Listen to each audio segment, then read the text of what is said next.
केंद्रीय सड़क परिवहन एवं राजमार्ग मंत्री नितिन गडकरी की कथित जासूसी का मामला विपक्ष के लिए भले ही बड़ा मसला बना हुआ हो, लेकिन सरकार और खुद गडकरी बार बार इस मामले से इनकार कर रहे हैं। खबर सामने आने के बाद से ही गडकरी ने साफ कर दिया था कि मीडिया में आई खबरें काल्पनिक हैं, लेकिन विवाद थमता न देखकर गडकरी ने फिर सफाई दी है। गडकरी ने ट्वीट पर लिखा कि जैसा कि मैं पहले ही कह चुका हूं और फिर कह रहा हूं कि मेरे निवास पर कोई जासूसी उपकरण नहीं पाया गया। उधर केंद्रीय गृह मंत्रालय ने भी नितिन गडकरी के दिल्ली स्थित आवास में जासूसी के उपकरण पाए जाने की खबर का खंडन कर दिया। केंद्रीय गृह मंत्री राजनाथ सिंह ने कहा कि इसमें कोई विवाद नहीं है। गडकरी ने स्वयं इसका खंडन किया है। रविवार को एक अंग्रेजी अखबार की रिपोर्ट में दावा किया गया था कि गडकरी के दिल्ली स्थित 13 तीन मूर्ति लेन निवास के बेडरूम में उच्च शक्ति वाला सुनने का उपकरण पाया गया है। इसमें कहा गया है कि इस उपकरण की जानकारी अचानक मिली और इसे तुरंत हटाने के आदेश दिए गए।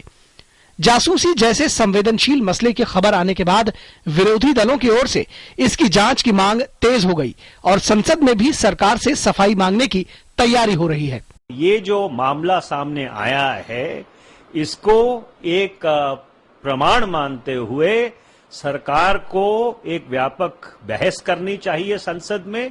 सरकार को सदन में इस बात को लेकर बयान देना चाहिए। इस बात का स्पष्टीकरण होना चाहिए कि देश के केंद्रीय मंत्री के घर में अगर बगिंग का कोई भी इस तरह का संकेत मिलता है तो ये चिंता का विषय है कि आखिर इसके पीछे कौन है। जिसकी कमरे में बग की बात है वो कह रहे हैं कि नहीं, ऐसा कुछ नहीं है।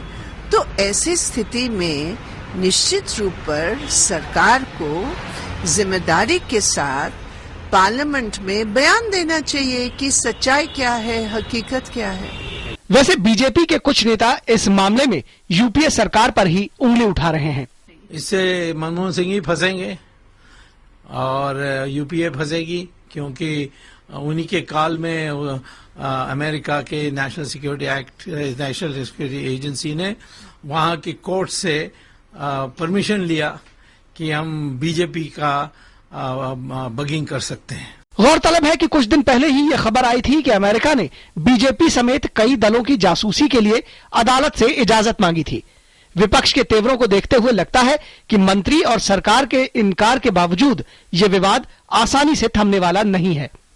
News night desk, DD news.